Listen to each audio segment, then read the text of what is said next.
Hi everybody, it's Tara, and I just wanted to share some charms that I created for a swap that I'm in over at scrapandvintage.ning.com.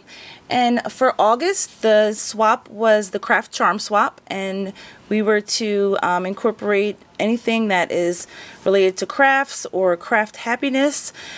So I went with a sewing type of theme, mainly in part because I didn't have like scissor charms or any other kind of like little charms that were related to anything other than like sewing. So I had sewing machine charms and little dresses. So anyway, that's what I decided to go with. And all of them are pretty much the same. So here's one.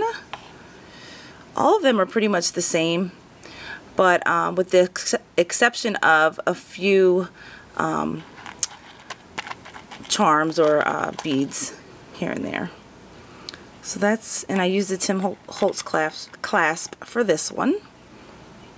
But I'm going to go through and show you one of them.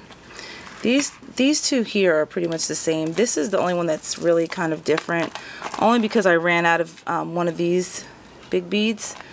So I went ahead and used this this large purple stone here. Here we go. So I used that large stone. Okay. And I will go ahead and show you the back when I'm done sharing this one.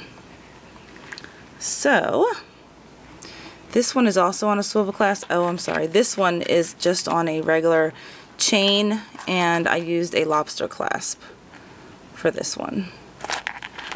And I like the way it came out. This is my first time making like these dangle charms. I know a lot of people were making them about a year ago, and there were a lot of swaps going on. But this is my first time making one, so I hope I did it justice. I know one of the swap requirements, it said to use at least 10 beads, baubles, or whatever, and make sure that the charms look full and not look dinky. And I love when Crystal said that as part of the requirements. She said if it looks dinky to you, then it is. And in my search for inspiration, I did find a lot of beautiful full charms, and then I did find some dinky ones, so I made sure to try to get mine to be quite full and interesting. Also, I got a lot of a lot of inspiration on YouTube from several ladies, and here are their YouTube channels if you want to check them out. One is A Garden Full of Dreams. The other lady is Butterbee Scraps. Molly from MDM Downin, Anna from Anna Massey, and Pat from Tub Pat. And Tub Pat has absolutely gorgeous charms. She really does a good job with the whole presentation and everything. So anyway, let's get into this one.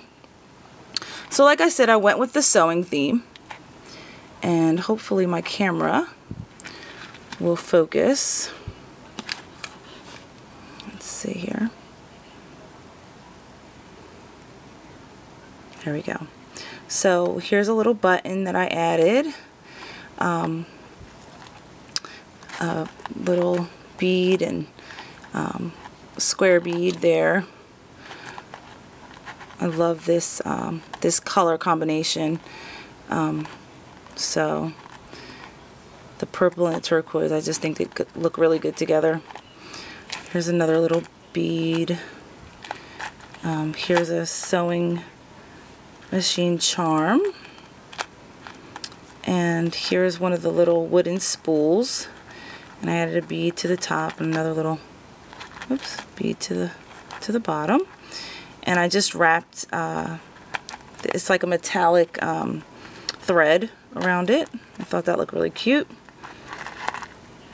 And let's see here, and this one just added some more pretty beads. This is a love charm because I figured, you love crafts or you love sewing. Over here, here's another really big bead, pretty rondelle spacer, purple, and then this little bead that I created here. Sorry. And then I have this one, the little heart dangle. And I love the way this one sparkles. Let's see, I have a dress form, or a dress. This actually flips over. I have a dress here connected to some more really pretty beads. And little heart there. Another little button. And then this was like my focal point here, this really big bead here, and then another big sewing machine, vintage sewing machine. So I think it's full enough. I really like the way it came out. That's how I guess it would dangle. And let me show you the back. Well, I used this Tim Holtz Baroque die for the card base, and the paper that I used was from Die Cuts with a View, the Glam Gal stack, and it went perfect with these this color combination of beads. Oh, also the beads that it was like a pack of beads, and they came from AC Moore, and the name of the collection is Rhapsody. And it was all these really gorgeous purple, here's what I have left, purple and turquoise beads. And I love those two colors, so I was drawn to that. So that's where I got a lot of the funky beads, like this one and this cool one here. I love these. I didn't use them because I only had two. But yeah, and then I added a lot of some beads that I already had in my stash, like the rondelles and some of these guys here. Okay, so like I said, I got that from AC Moore.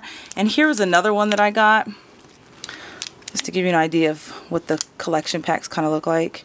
And I love these colors, and the name of this one is Aquarius. I was drawn to this because my sign is Aquarius. So that's why I kind of got this one. So I'm looking forward to making a charm out of these. So anyway, let's get back to this. For the back here, I added a dress form. I hope you can see the whole thing. Here we go. So I added a dress form, and I just used the same paper here. What I did was I covered a 12 by 12 sheet of like that white lightweight chipboard with this paper on the front and then this on the back. And so I had a bunch left after I cut out the dies, so I went ahead and cut some dress forms the same way. And as you can see, she's kind of peeking out from the front there. I like the way that came out. I thought it was cute. So anyway, so this is the back. And then what I did was, for the dress, I got one of these flowers from Michaels, which I've had in my stash. They're the daisies, and I basically cut a piece of it, or it's actually two layers, but I cut some pieces off of it after I disassembled the flower and made her dress out of that. And then I just added a piece of bling mesh for her belt. So I think that came out really cute. And then I put a button here. I punched out some of the Tim Holtz buttons from this Sewing Room die, but I didn't like the way it looked, so I decided to use a real button. And then here's the spool, and I just wrapped it with some pink rickrack and stuck that down there. And so then I'll put all my information here for the ladies that get this swap from me. So that's the back. And all of them are the same on the back. So anyway, I hope my swap partners like what I created. I had a lot of fun making this, and I'm really excited to start working on some more. It was a lot of fun. So I think I'm officially addicted to now making these dangle charms. because they were really a lot of fun to make. So anyway, if you guys aren't already members at scrapandvintage.ning.com, I encourage you to join us over there, and maybe I'll see you in a swap. So thanks for watching, and let me know what you think. Bye.